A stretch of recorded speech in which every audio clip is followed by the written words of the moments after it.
That's my theme song. That's my music. That means it's Friday morning. It's 10 a.m. This is Philanthropy in Focus. I am your boy, the nonprofit sector connector. My wife said to me the other day, how long are you going to be your boy, Tommy D? And I go, always, forget it, whatever. I already have gray hair in my beard. It's not like I'm not already an old man. So your boy, Tommy D, the nonprofit sector connector, coming at you where? Here on talkradio.nyc, here on Talking Alternative Broadcasting. If you're checking us out on Facebook, why wouldn't you check us out on Facebook? Because you can actually see what we're talking about, or well, you listen to what we're talking about, you hear what we're talking about. You could see us while we talk, I guess is a better way to say it. And every single week I'll be here at 10 a.m. on the above this. No, I'm not on the second floor. I was on the second floor before I came up the stairs, below the roof, above the second floor. In my attic. That's where I operate from. I have operated here for the last 18 months. In fact, I snuck out. I left last night to go to a gala for Long Island Select Healthcare. So thanks, Jim Powell and Amy Fleischer for the invite. Jim's been on the show. Incredible organization. Dr. Jim Powell. My mom would say to me, Thomas, he's a doctor. And when I said that to Jim, he goes, Tommy D, call me Jim. So shout out to Jim, Dr. Powell. Incredible event. It was actually after my class. I don't know if all you guys know this now, but I'm back in school, like that Rodney Dangerfield movie, with the core certificate program for the Institute for Nonprofit Practice. So really, I put something out there on LinkedIn and said, how are you sharpening your axe? Well, I'm sharpening my axe because I'm going back to learn more about this sector so I can be more impactful for the sector.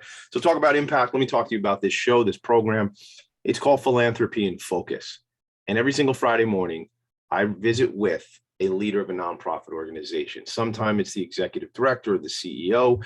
Sometimes it's the founder. Sometimes that's the same person.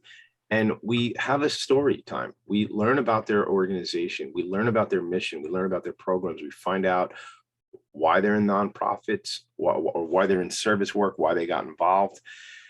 And find out the impact they're making, because that's what I am all about. It's all about impact and it's all about adding value. So when I asked myself 2.5, 3 years ago, where can I find an additional way to make impact? Where can I find an additional way to add value? And I said, you know what I'm going to do? I'm going to start a show. I called it a podcast at the time, although this is a live radio show that then gets turned into a podcast.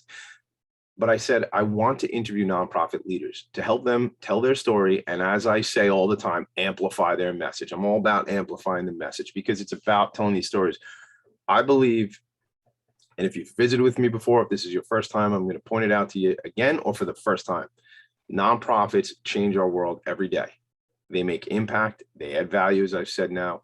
And what happens is I think they're overlooked, underfunded for sure, and unrecognized and unacknowledged for the work that they do.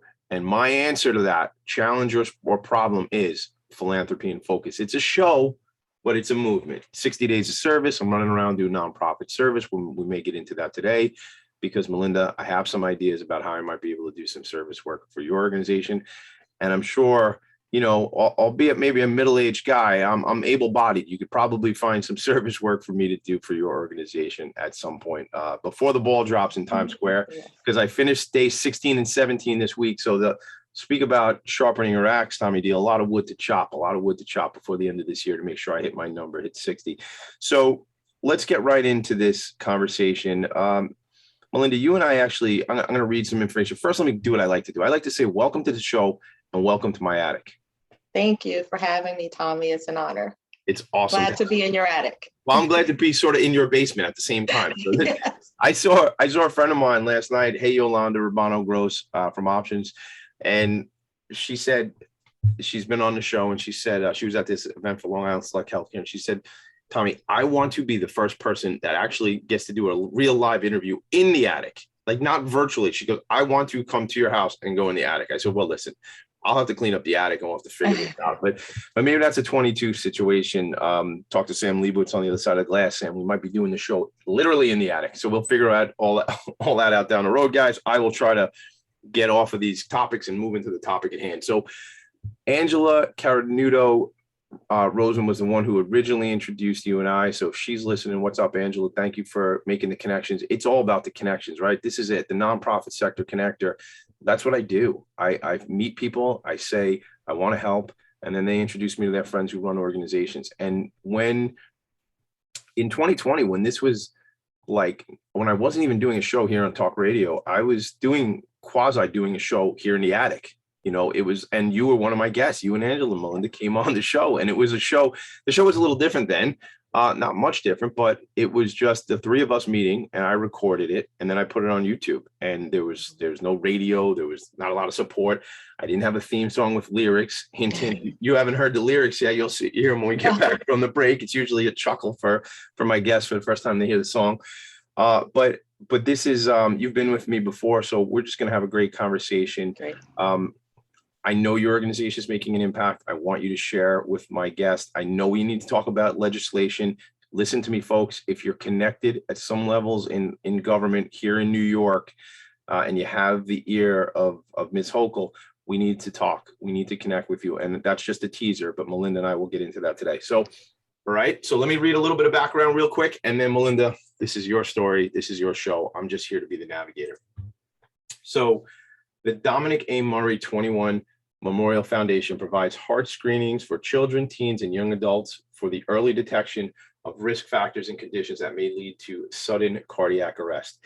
Training in CPR AED, and I'll help you out with the acronym, cardiopulmonary resuscitation, automated external defibrillators. So training is another thing to do, is training in CPR AED and life-saving AED equipment that they provide for organizations. And they do this to prevent sudden cardiac arrest and death in young people. And we're going to learn really why that is so important to Melinda specifically. So Melinda Murray-Nyack is the founder and president of the Dominic A. Murray 21 Memorial Foundation, which is a 501c3 established in 2010. She's also a board member of the Queen's Chamber of Commerce. Shout out Brendan Levy, shout out Tom Gretchen, the whole Queen's Chamber team. She's on the national board of Parent Heart Watch, the American Heart Association. She volunteers there. She's a member of the Bayside Business Association, where I'm a board member. Shout out to Bayside. If I got to pick a borough, it's Queens. If I got to pick a town, it's Bayside for sure. If I'm just gonna listen, I'm just telling you guys, don't be angry with me. I'm sorry if it bothers you. She's a member of the Health and Business Alliance, which is an organization I think I connected you to, the HBA, and is a certified heart saver CPR AED instructor. Melinda, you have a story to tell. I want to give you the opportunity to tell it. I usually say at this point, what drew you to nonprofit work? In this case, it's a bit different. It's a personal story. Please share as best as you can and as much as you want to. Thank you, Tommy. What drew me to the nonprofit world to do charity work actually has to do with the loss of my only child, Dominic, in 2009. My son was playing basketball at Farmingdale State College. He had just been there for 7 weeks, 17 years old, and playing the sport that he loved, basketball. In the middle of a routine layup, Dominic's heart stopped and he collapsed on the court. But no one recognized that Dominic was in cardiac distress. So no one started CPR right away. No one got the AED right away to deliver that life-saving shock. And on October 5th, 2009, Dominic died playing the sport that he loved. It was not until his autopsy that his congenital heart defect was revealed. We had no idea that Dominic had a ticking time bomb in his chest. He was playing sports every day. He started playing at the age of 7. He passed every pre-participation sports physical, and he was diagnosed healthy at every well child visit. How could we not know? I wanted to ensure that what happened to my child didn't happen to another child. So we started, with the help of family and friends, Dominic's Foundation, the Dominic A. Murray 21 Memorial Foundation. 21 is Dominic's jersey number, and that's why that significant number. I just wrote it down on my paper. I just wrote down 21 because I think I knew that, but I was about to ask you, but you beat me to it. So, yep. Wow. From the time he played CYO, AAU, varsity in high school, and that was going to be his jersey number at Farmingdale State. But before he was able to start in the first game, he died on the court. It wasn't until Dominic's death that I even learned what sudden cardiac arrest was. And that should not have been. If your child is playing sports, you should know what the risks are. What I also did not know is that 23,000 kids die every year from sudden cardiac arrest, 7,000 of them under the age of 18. Let's Yeah. let's stay there for a second if we could. So first of all, obviously, my condolences on the loss of your son. Thank you. Tragic. Your candor, I appreciate so much, because as painful as it is for you to tell the story, I think it obviously needs to be told, and it needs to be told from an onset of a conversation like this, so we can set up the listeners to know what the challenge is here, and how your organization and other organizations that I assume you align with are working to solve these Yes. issues. So give me those numbers again. 23,000. 23,000 young people die from sudden cardiac arrest every year. 7,000 of those youth are under the age of 18. Sudden cardiac arrest and death in the young is not rare. The real tragedy is it's preventable. So that's the numbers are tragic. But we have opportunities here, right? This is an area of opportunity. We can solve for this. And what does it take? It takes education.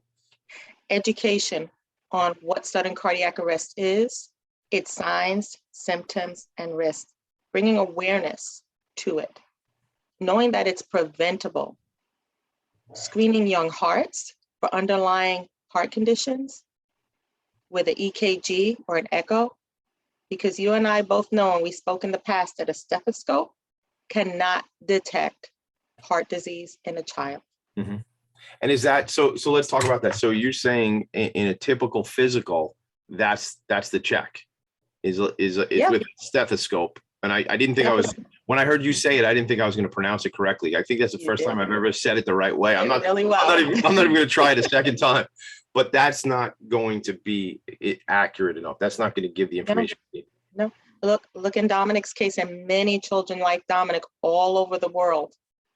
He passed every pre-participation sports physical, and he was diagnosed healthy at every well child visit. The stethoscope. Yeah.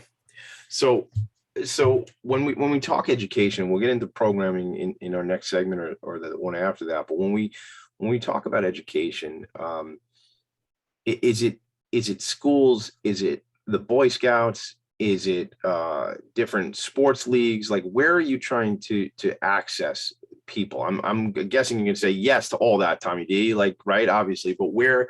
Like the folks who are listening it's a diverse group of people that are listening to us on the network here. And then I don't know who listens, to be candid with you, after the fact. So the people that this information falls upon, who are they? Well, you don't know who they are, but who are the ones you want me to connect you with, and who are the ones that we need to meet with?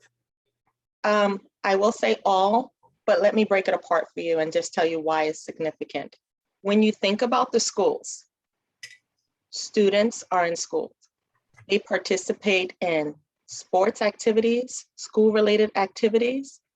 Parents get to know information from the schools, where information is sent home to them, which is a key point to our legislation, which is what I will talk about a little later when we get on into the show.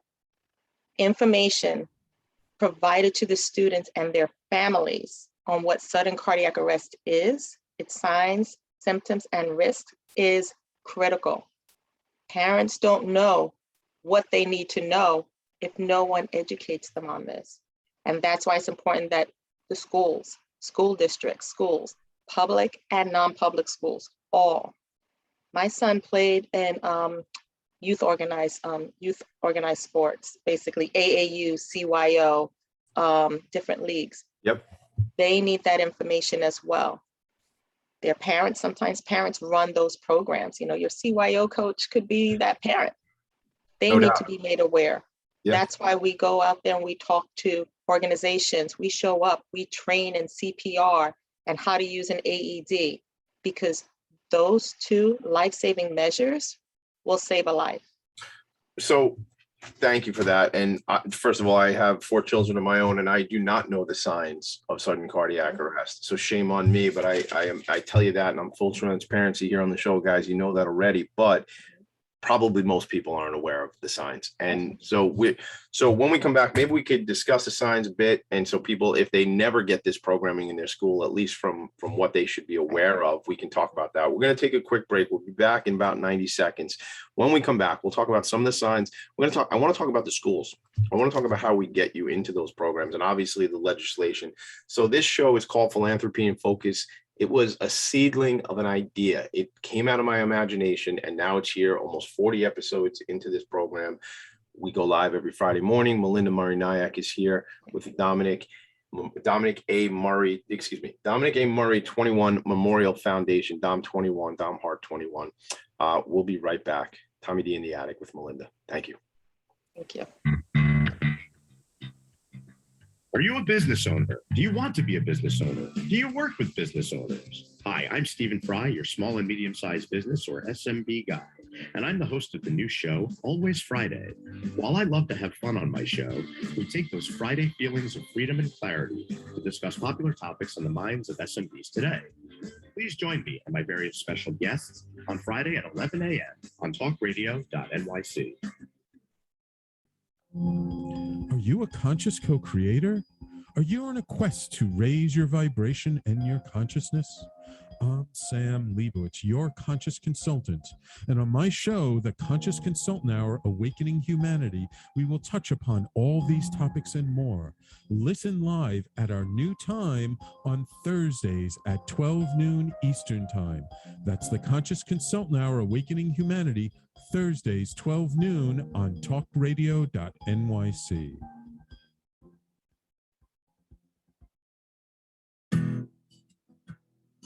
Are you interested in having a better relationship with yourself, others, and God?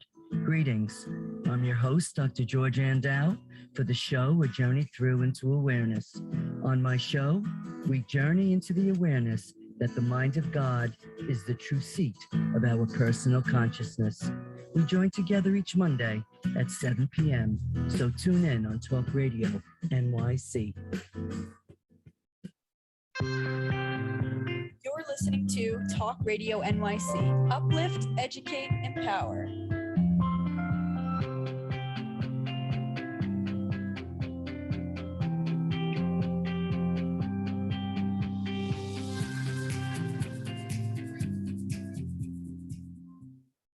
Nonprofits need connections to move in good directions. So cut through all the static. Join Tommy in his attic. You know, it's pretty funny when I go out, I leave the attic and people go, "What are you doing here? You're supposed to be in the attic, man." And then like people say, "Cut through the static, join Tommy in the attic." Like this is a thing. Like even my one of my boys, one of my sons, he calls me Mr. Static sometimes because of the static in the attic. So we are back in the attic. Your boy, the nonprofit sector connector, Tommy D, here with Melinda Murray-Nyack. Shout out to Facebook. Shout out to my buddy Mick Collins. Always checking in, Mick. I always know I got you in my corner. Listen to the show. Mick says on Facebook, very sad, so very sad for you, Melinda. You're an inspiration to take this tragedy and turn it into a positive. So thank you, Mick, for checking in. And that's the thing, Melinda. You know, we have a family foundation in memory of my cousin Linda, and you know, I was having a conversation about this last night. And I actually brought up your name in your story last night with the organization I was at, because to find the opportunity and the grit and the heart it takes to do this, you know, out of tragedy comes your own greatness to create something to change the lives for so many other people. I hope you know how important it is what you're doing, really. And yeah, you're welcome. Because sometimes I know we don't always realize the impact we're making. And I would say, as somebody watching you do it, thank you for what you're doing. Thank you. Thank you. You're welcome. I would say that I had little choice. I did not want to ball up in a corner and do nothing. On that day, October 5th, and just on Tuesday, it made 12 years that Dominic has been gone, 12 years. But on that day, I was suddenly thrust into becoming a widow and a parent who lost her only child. because 3 years before Dominic collapsed in his sudden cardiac arrest, his father had a massive heart attack at the age of 42. Oh, So my in 3 years, I lost my entire family. And when it happens to an adult, you sort of figure, even though Dominic's father was not ill and he showed no signs, and he had a heart attack, because there is a difference between a heart attack and a sudden cardiac arrest. When it happened to our only child 3 years later, that's when I said, no, this can't happen. And trying to figure out and find the answers, what is sudden cardiac arrest? I mean, you read this on the autopsy, you're like, what? Especially when you're trying to digest that your child had an underlying condition that was never revealed until that time. Right. Going to find out information from organizations like Parent Heart Watch and the American Heart Association, and learning that you can do something. Finding out that 1 in 300 children are born with an underlying heart condition. To know that my son is now one of those statistics when it could have been prevented really championed me and really pushed me to want to do something about it. Not just say something, but really do something. Yeah. And that's why Dominic's Foundation was formed, to train. To date, we have trained 21,000 people in CPR and how to use an AED. 4 lives have been saved so far. 3 of them during COVID. So 4 people are alive who potentially would have passed away from sudden cardiac arrest had this education not been done. And so first of all, obviously applause to that. Bigger though, and not bigger than a life, Tommy, but even equally as important is 21,000 people are now trained to act quickly, notice the signs, use the AED. I mean, I grew up, when we, it was like the compressions and this is different now, right? It's a different world how we do this with the electronic devices, right? Well, it's sort of the same. Doing compressions, the CPR, it's very important. It's what's different now is people are more prone to taking action. They're not afraid to use the AED. They now know more that you just turn on that. That's a very smart device. You turn it on and it prompts you on what to do.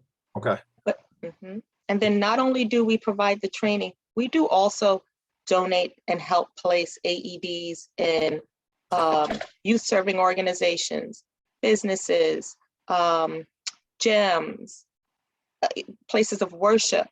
For those nonprofits that can't afford them, they don't have that funding, we outright donate it.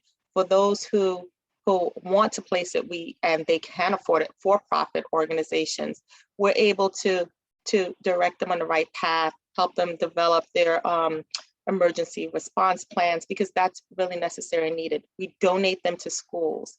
But majority lately, we have donated them to youth serving organizations. And so we've donated 37 so far. We don't know if they have been used to save a life because it hasn't been reported back to us, but those units are out there. And we've trained students, young people, those who were around the same age as Dominic was when he collapsed, and even younger, on how to provide life-saving CPR to help sustain someone's life until emergency responders arrive.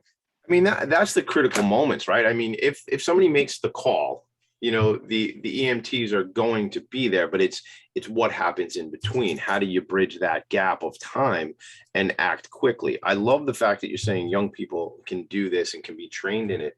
So, something you talk about, and it's resonating, so I'm going to bring it up, but I just heard the commercial break, and this station here is all about uplift, educate, and empower. And you're empowering young people and older people to help save someone else's life. I mean, what's more impactful than that? You're doing incredible work. The organization's doing incredible work. How does somebody who's listening to this now follow what the organization is doing, get involved with what the organization is doing, if they are on a PTA, PTO troop leader, pack leader, den leader, if it's scouts, or they run the local soccer league, how do they get in touch with you? We are go to our website, domheart21.org, and contact us. We love volunteers. Volunteer with us. Also, you can follow us on social media, on Twitter at domheart21, Instagram at domheart21, and on Facebook and LinkedIn, the full name of the foundation, Dominic A. Murray 21 Memorial Foundation. We want to hear from people. It takes a village to save a child. So we welcome volunteers. We can provide trainings. We want to teach others how to save lives. And in order to make an impact, you need to have a community of people who care and who get it and want to do something about it. So thank you for all that information too, so people know how to, so get in touch with Melinda if you sit on one of these boards, if you're involved. I mean, listen, all the people I know need to know about this information. I want to know, is there, two questions. Who is in sales business, sometimes we call a champion. Like, who's the champion inside of a school that would be, you need to align with, or that you need to connect with? And do you see that you get pushback from schools when you want to bring this information in? So there's a couple of questions wound up in there. Well, I would say most certainly the school nurses, the principal, athletic directors, because they're over the sports programs. But it doesn't stop there. Also, your PTA, but most critically, to be able to get into the schools, to urge them to help to implement programs such as CPR, AED training at their schools. There was a bill that has been passed, the CPR in Schools bill in New York State. It was passed a little over 6 years ago. It's a requirement for all high school students to learn CPR and how to use an AED before they graduate. And it's what we call hands-only CPR, compression only. You said CPR in schools, that was in New York State law? About 6 years ago, yes, and I helped lobby for that. So it took many years to push that bill through, and it finally passed about 6 years ago. Many states had passed it before, but New York was lagging behind, and New York should be in the forefront. But many of the schools. No, please continue. Yeah, many of the schools are required to implement it, and it's at the high school level, but they have not fully executed it yet, that the kids are going through it. Bystander CPR triples the chances of survival. It's critical for these students to learn it. So if you have thought about, or if you have already instituted that, but you haven't executed, contact us. We can show you how. We can help you lift it off the ground. The kids need to know this life-saving skill, and it's a requirement before they graduate. So when we come back, we're going to take a break in a second here, but when we come back, I want to say, now I'm connected to the PTA here in my neighborhood. In fact, when I was downstairs, I left the attic again. I sneaked away from the attic. When I was downstairs about an hour ago, I overheard a phone call here in the house. My wife was on the phone call with a friend of ours who's involved with the PTA here. In fact, I think she's the president. And if I wanted to do some kind of fair, if I wanted to have the organization come out and do something, is that something I can set up with the PTA? I can just play connector and make that happen. And yeah. Absolutely. All right. So when we come back, I want you to tell me what that would look like if we do something like that, because I'm being totally real as wanting to do this for myself. But I know there's people out there listening that say, I should probably do that. I have kids in this district. I need to, be an advocate and empower these young people and really the administration to know what's going on as well. So when we come back, let's talk about that. And I promise soon we will be getting into the legislation that is out there in New York State and how you all can help us get it passed and potentially using your networks to get us to the governor. We'll be right back. Tommy D in the attic with Melinda. Thanks.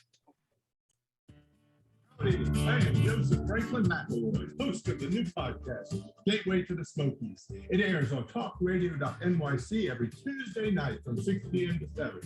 Every episode is dedicated to memorable experiences in the Great Smoky Mountains National Park and surrounding areas. This show features experts and locals who expound upon the richness of culture, history, and adventure that awaits you in the Smokies. Tune in every Tuesday from 6 p.m. to 7 on talkradio.nyc. Are you a cannabis enthusiast, a cannabis professional, or interested in entering the cannabis space? I'm Johnny Tsunami, and this is Planet Baco Lolo, a less taboo view. On our show, we will discuss the cannabis world through the perspective of various cannabis professionals. Tune in every Thursday evening, Eastern Standard Time, 6 p.m., Talk Radio NYC, Planet Baco Lolo, a less taboo view. Are you passionate about the conversation around racism?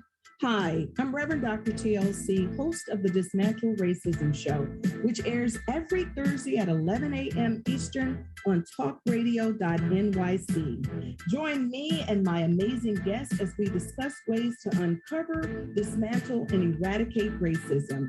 That's Thursdays at 11 o'clock a.m. on talkradio.nyc. Are you a small business trying to navigate the COVID-19 related employment laws? Hello, I'm Eric Sauver, employment law, business law attorney, and host of the new radio show, Employment Law Today. On my show, we'll have guests to discuss the common employment law challenges business owners are facing during these trying times. Tune in on Tuesday evenings from 5 p.m. to 6 p.m. Eastern Time on talkradio.nyc. You're listening to Talk Radio NYC at www.talkradio.nyc, now broadcasting 24 hours a day.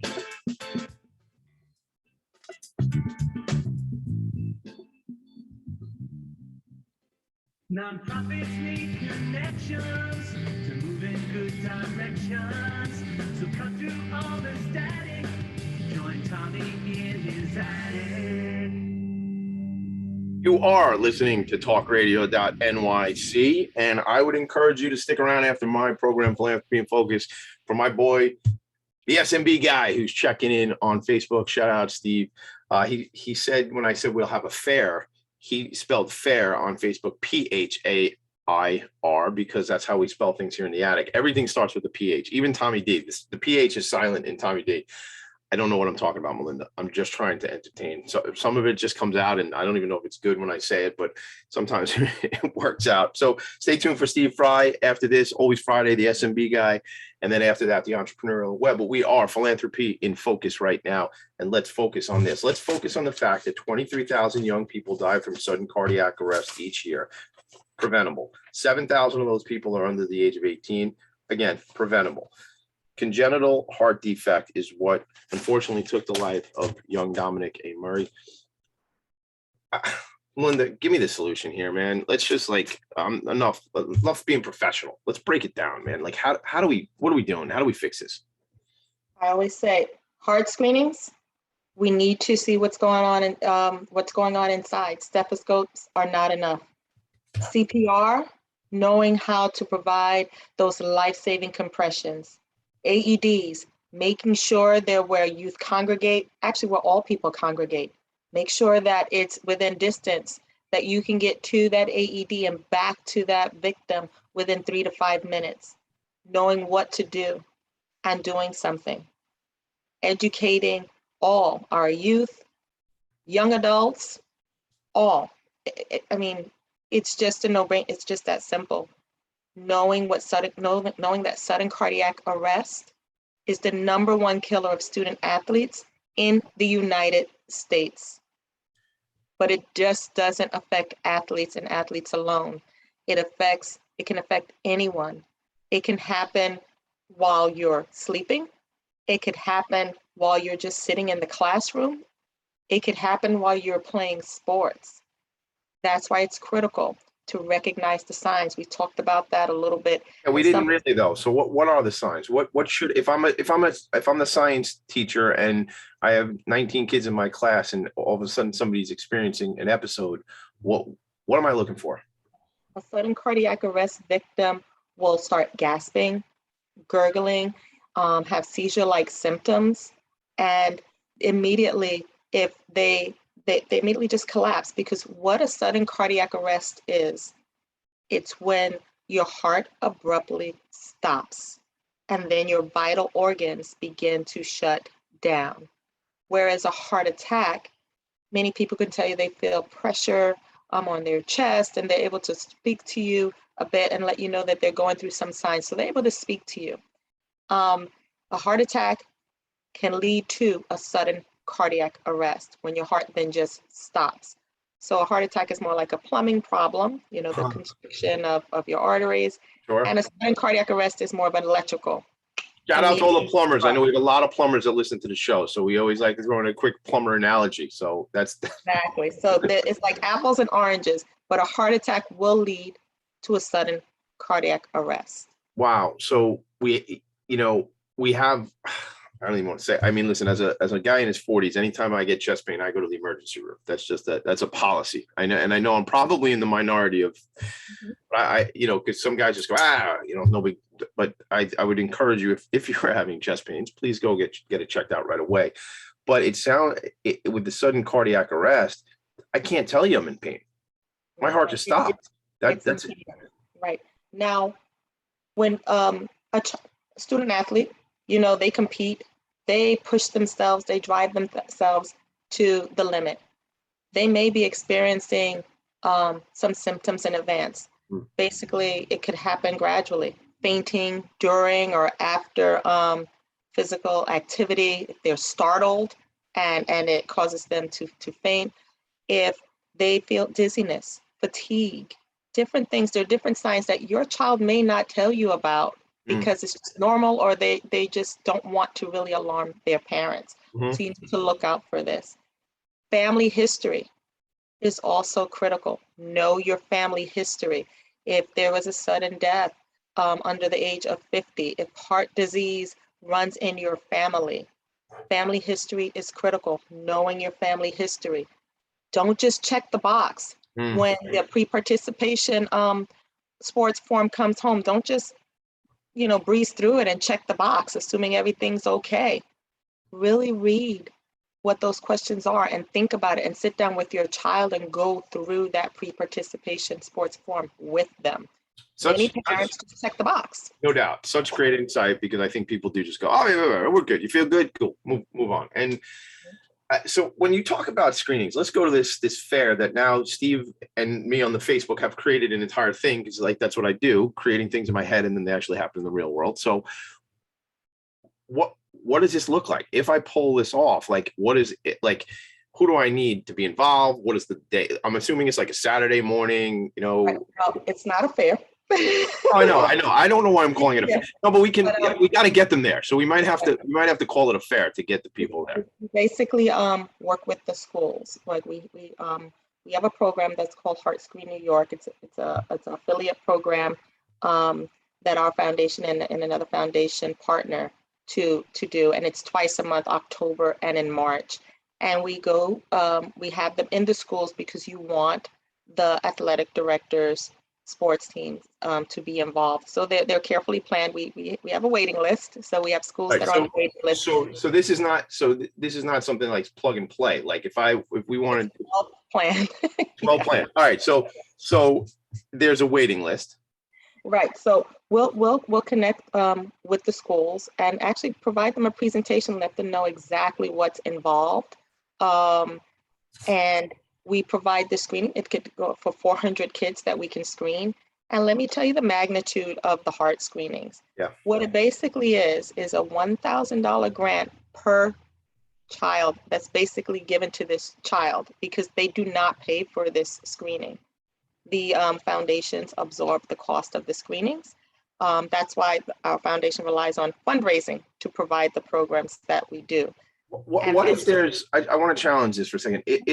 What if there was an alignment with sponsors or insurance companies or different things like that? Again, you don't really have to give me an answer because it's more me thinking, and you and I should talk about it another time. But I'm just wondering how, because Heartscreen New York is another organization that you partner with. Program. No, it's a program. That's the program. It's a program, right?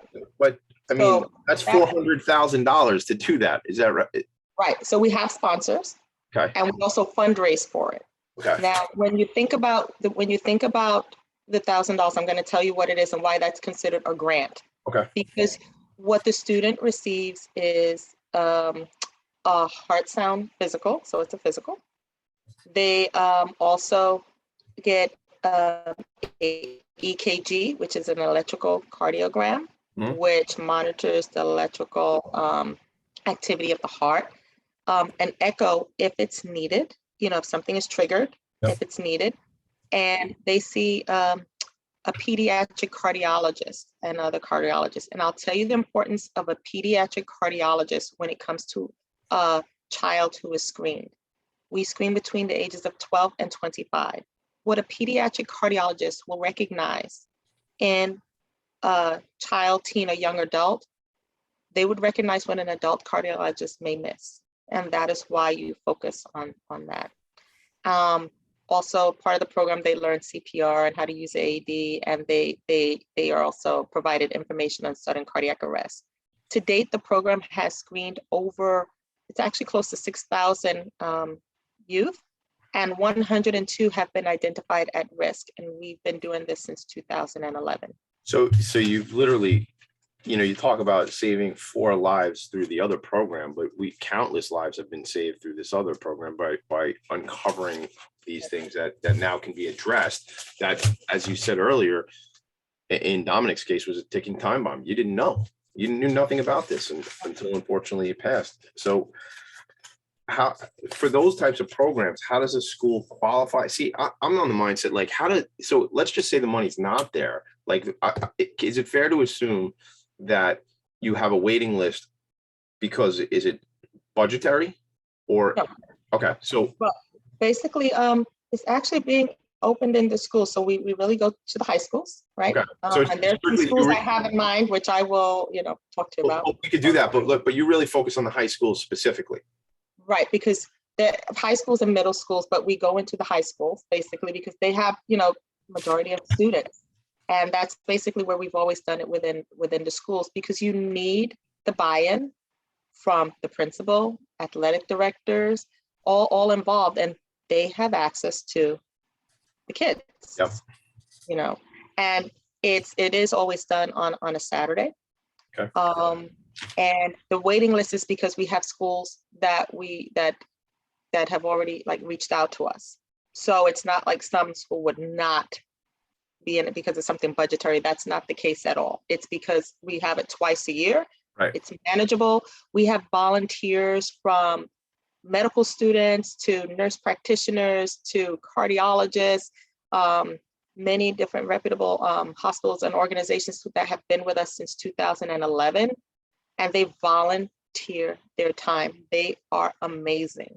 So that's why we have it twice a year. Did you say October? Give me the dates. October and March. Those are the 2 months that we have it. Now, has October happened or is it not happening because October has happened. October 2nd, we were at Sachem High School on Long Island.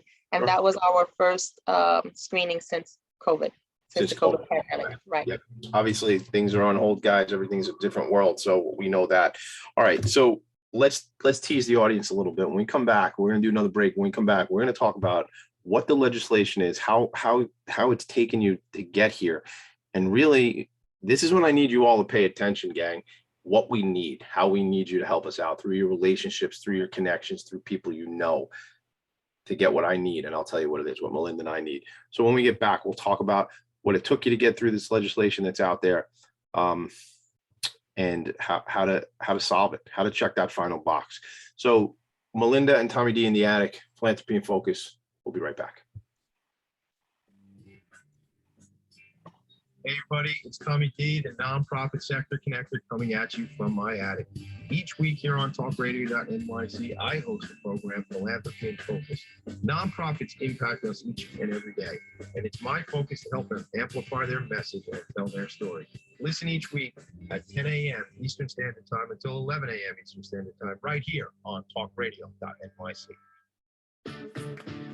Do you feel uninformed about menopause and how it impacts on your life? Hi, I'm Pat Duckworth, women's health strategist and host of the Hot Women Rock radio show, empowering women leaders at menopause.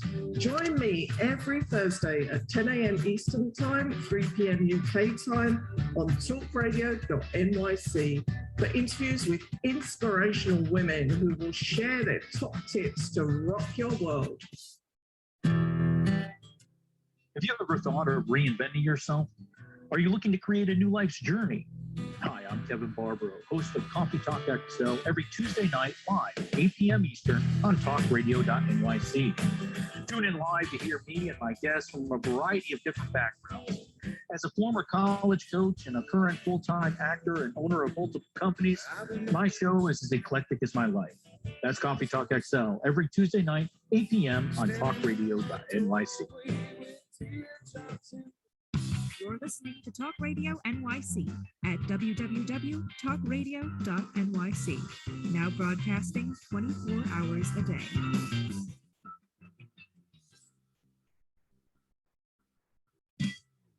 Nonprofits need connections to move in good directions. So cut through all the static. Join Tommy in his Attic. Cut through all the static. Join Tommy in. All right, I'll stop singing in his attic. All right, here's beautiful voice. I do. Do you think so? Oh my goodness, that makes me so happy. You know what? Maybe I'll have to. That's actually my friend Brendan Levy from the Queen's Chamber of Commerce, who's doing the lyrics there. He wrote the song, he wrote the music, he wrote the lyrics, the whole deal. And every time I sing it and put it out there on social media, he tells me that I should stop singing it. So thank you, Melinda, for telling me that I should continue singing it. You know what, Brendan? If you're listening, maybe you're not going to get to sing my song anymore. I'm going to be the new singer of the song. This is Philanthropy in Focus. I am Tommy D. And I want to ask you one last thing before we jump into legislation, Melinda. We're talking about CPR, AEDs. We're talking about sudden cardiac arrest. While it takes some time to get a school on board and you do these days in March and October, educational resources to educate young people, give me some other places to go, whether it be your site or somewhere else, because I'm like, well, I want this in my district, but if I can't have it right away, what can we provide? Well, the information, the heart screenings are planned. I do welcome the opportunity to come into the school, to go into the school districts to educate and talk about sudden cardiac arrest, provide these CPR AED trainings for the students. I mean, I welcome that if I can get into these school districts to provide these trainings, to provide this information, to ensure that they have AEDs that are strategically located throughout their schools and readily accessible. That is something that we can do every day. And I think I took two ideas and mushed them together like I tend to sometimes do. So to break it apart, getting you access to districts and people and programs who need this education is another piece that we can do regularly. Yes, right. Yeah. Totally get it now. All right. So listen, heart screenings in your school districts, that can happen in March and October. If this information is valuable to you, and if you like young people being protected, it's valuable. Let's be real here. Then reach out to Melinda or myself if you can't get through to Melinda. Tommy D at philanthropyinfocus.com, and we can make that happen. All right, let's get to the most important part of this conversation, or at least the top two. What do you need? How can we help with this situation that's going on right now? Right now, we're waiting desperately for life-saving legislation to be signed into law. It took us 10 years to get to the point that the Dominic Murray Sudden Cardiac Arrest Prevention Act, Dominic's Law, passed through Assembly and Senate unanimously. For the first time in 10 years, we worked hard on it. The gist of the bill is this: providing information, schools, public and non-public schools, providing information to students and their families on sudden cardiac arrest, its signs, symptoms, and risks as part of every permission consent form. to participate in physical education in gym, to participate in sports. Parents will have this information as part of that package. They will be educated on the signs and symptoms, that it's a one-sheeter. At least they'll be made aware. Parents don't know what they need to know if we don't tell them what they need to know. What also it entails is coaches are also going to be trained, similar to the Concussion Act that passed in all states, on how to recognize these symptoms if a child exhibits this within play. So they are removed from play and they can actually go and see, they're required to see a cardiologist or, their family physician who would lead them to a cardiologist to ensure that they're clear to participate before it's too late. We worked 10 years on this. It finally passed this last June, and we're waiting for the governor to sign it into law. This is a life-saving law. It's information, budget neutral, no financial dollars attached to it. Whoa. Gotta pause you right there. This is just information. All we're asking for, we're not even trying to pull this out of somebody's line item and move money around or anything like that, which would be worthwhile anyhow, but we don't even have to have that discussion. You're saying that this is just what you're asking for. What Dominic's law would be is just require the education. That information, part of that pre-participation, and also those consent forms. Parents need to know. Also, educating those coaches on what to look for. They're already going through the training of what to identify as far as a concussion. They're also already receiving CPR training. This is added on to that to recognize the signs, to pull that kid from play. So here's where I ask. Here's my specific ask for you listening to this show. And we don't have a lot of time to get this done. In fact, if this doesn't get done by the end of this year, the organization, I not to put myself in the organization, I didn't do any work for this. I'm just trying to help here. But the organization has to start from scratch. After 10 years of work, getting a unanimous decision by New York State without the governor yet. We need the governor. So Governor Hochul, I don't know you, you don't know me, but if somebody can get this information to you, what do we need, Melinda? How do we get We need to reach out to her. We need to email her, write to her. Parents need to let her know that this is important to them. Guardians, parents, whether you have a child or you don't have a child, this was pushed as a mother who lost her only child, who did not want this to happen to someone else. How do you reach the students? How do you reach the parents? Going into the school system. And by passing this legislation, by unanimously Assembly and Senate, it showed that New York State cherishes their students, all students, athletes, non-athletes, all. Because you and I both know, we've talked about it in the past, we've talked about it today, sudden cardiac arrest does not discriminate. It can happen to anyone at any time, oftentimes without warning. But this information, if this information came home to me, I would have known, okay, maybe it's family history. These are signs to look for. Well, Dominic has exhibited that. Maybe that's something to look for. But I didn't have that. I just had you're healthy. I don't really, I need to know, were there signs when you look back after you knew what SCA said? I'm thinking as I look back where he said, he was a little exhausted or he felt faint after, after working out. But when you think about athletes, you're like, oh, well, just rest, relax. Right. Yeah. Yeah. Right. Yeah. Again, sometimes kids won't tell you because they don't want to worry the parents. They want to go out there and play that game. He doesn't want to worry you, but he also doesn't want to sit, right? Like that's the other thing. You get it. They don't want to take a chance and relax. Yeah, I get it.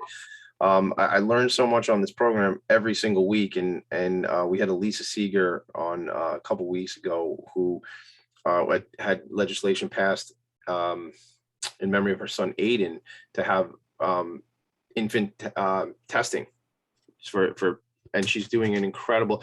In fact, maybe she'd be a good connect for you to talk to just about how things have happened and how you might be able to collaborate. So let's make that. Actually, I'll make that happen. We'll make that connection. I'll do like an email or text intro for you. So I would ask you all, though, reach out to Melinda. Melinda, how do they get you directly if they have a connection or they have a way to get to what we need?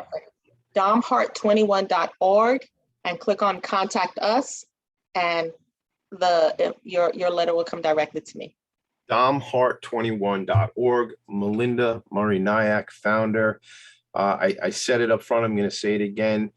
I appreciate your friendship. I appreciate the work you're doing. I appreciate your candor on telling this story. And you literally are changing lives of other people by the work you do, which is what fires me up to get up here every Friday morning and do this and have this conversation. So thank you for being here. And do you have an event or anything coming up that you want to share? Well, unfortunately, in response to the COVID-19, epidemic that's still going on, we actually had to postpone our Red Gala this year. It would have been October 23rd, but our life-saving mission is not on pause. So we have started our virtual fundraiser. It's called the 21 for 21 Opportunity Drawing. Funds raised will help us continue our youth heart screenings, place life-saving AEDs in youth-serving organizations. That's critical. And this opportunity drawing, we have great sponsors: JetBlue Airways, Breeze Airways, Vetro from Russo's on the Bay, as well as Dr. Curtis Johnson. And by just entering this opportunity drawing, 21 being Dominic's jersey number, $21, you have an opportunity to win great prizes. But in addition to that, you have an opportunity to help save a life. The Red Gala was our one and only fundraiser, major fundraiser every year. And now we are resorting to our virtual fundraiser. It's on our website. It's on our social media. 21 for 21, and you can find it right on the website. And also on our social media. But go to our website under special events and you'll see it. Just click on Learn More under 21 for 21 campaign. This support will help place AEDs where they're needed, and it'll help us screen more hearts. Melinda, we got to leave it there because my buddy Steve Fry is putting his sunglasses on right now. He's ready to do the show. The SMB guy will be here soon. Thank you for having me. I appreciate this. I appreciate you. I appreciate your friendship. I hope to see you again in real life, in real person soon, very soon.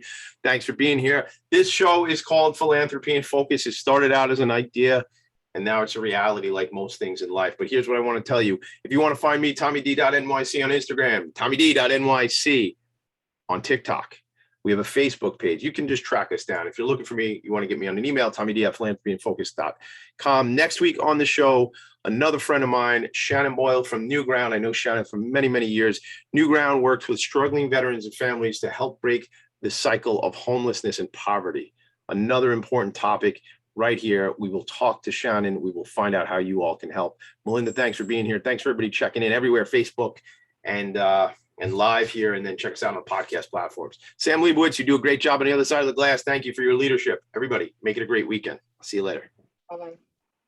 Nonprofits need connections to move in good directions.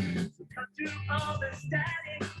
Join Tommy in his attic.